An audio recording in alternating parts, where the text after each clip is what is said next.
السلام علیکم دوستو، آج کی ویڈیو میں ہم بات کریں گے دنیا کے مشہور ترین فاسٹ فوڈ برانڈ میں سے ایک KFC کے بارے میں۔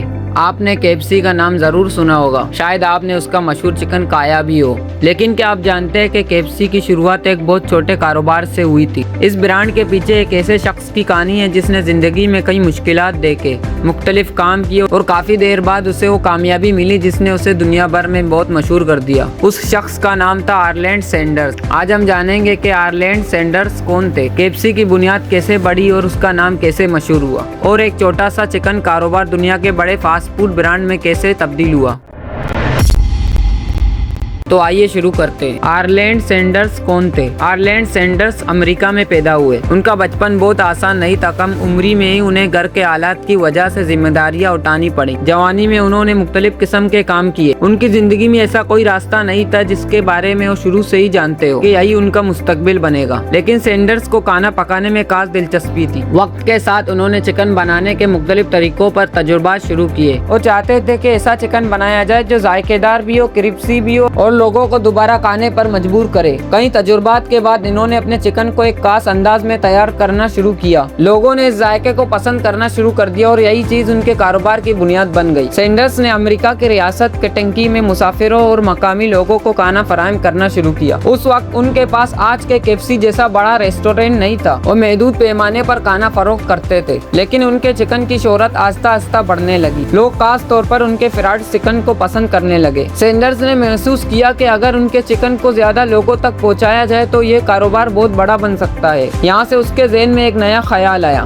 وہ خود ہر جگہ ریسٹورینٹ کھولنے کے بجائے دوسرے لوگوں کو اپنا طریقہ استعمال کرنے کا موقع دے سکتے تھے۔ یہی تصور آگے چل کر برانچز کے نظام میں تبدیل ہوا۔ KFC کا نام کہاں سے آیا؟ KFC کا پورا نام ہے کنٹکی فرائیڈ چکن۔ اس نام میں کنٹکی اس ریاست کی طرف اشارہ کرتا ہے جہاں سینڈرز کی کاروبار کو خاص شہرت ملی۔ بعد میں کنٹکی فرائیڈ چکن کو مختصر کر کے KFC کے نام سے بھی پہچانا جانے لگا۔ KFC کا بنیادی تصور بہت سادہ تھا، لوگوں کو ایسا فرائیڈ چکن فراہم کرنا جس کا ذائقہ مخصوص ہو اور جیسے ایک ہی برانڈ کے نام سے مختلف جگہوں پر فروخت کیا جا سکے۔ یہ خیال اس وقت بہت کامیاب ثابت ہوا۔ فرانچائز کا آغاز۔ KFC کی ترقی میں فرانچائز نے بہت اہم کردار ادا کیا۔ اس نظام کے ذریعے دوسرے کاروباری افراد KFC کے نام اور طریقہ کار کے تحت ریسٹورینٹ چلا سکتے تھے۔ اس کا فائدہ یہ ہوا کہ سینڈرز کو ہر شہر میں ایک نیا ریسٹورینٹ بنانے کی ضرورت نہیں پڑی۔ دوسرے لوگ سرمایہ لگاتے اور KFC کے برانڈ کے ساتھ کاروبار کرتے۔ اس طرح KFC تیزی سے مختلف شہروں تک پہنچنے لگا۔ ایک مقامی کاروبار اب ایک بڑے برانڈ میں تبدیل ہونا شروع ہو چکا تھا۔ کرنل سینڈرز کی مشہور شکل۔ اگر آپ نے KFC کا لوگو دیکھا ہے تو اس میں ایک سفید داڑھی والے بزرگ کی تصویر نظر آتی ہے۔ یہ آرلینڈ سینڈرز کی تصویر ہے۔ اس کا سفید لباس، داڑھی اور مسکراہٹ KFC کی شناخت بن گئی۔ لوگ انہیں کرنل سینڈرز کے نام سے جاننے لگے۔ یہ صرف ایک لوگو نہیں تھا بلکہ برانڈ کی ایک ایسی پہچان بن گیا جسے دنیا کے مختلف حصوں میں لوگ فوراً پہچان لیتے تھے۔ جب بھی کسی کو سفید داڑھی والے اس بزرگ کی تصویر نظر آتی تو فوراً KFC کا خیال آتا۔ یہ برانڈ کی ایک بہت کامیاب مثال بن گئی۔ KFC امریکہ سے باہر کیسے پہنچا؟ جب KFC امریکہ میں مشہور ہو گیا تو اس نے دوسرے ممالک میں بھی اپنا کاروبار پھیلانا شروع کیا۔ مختلف ملکوں میں نئے ریسٹورینٹ کھلنے لگے۔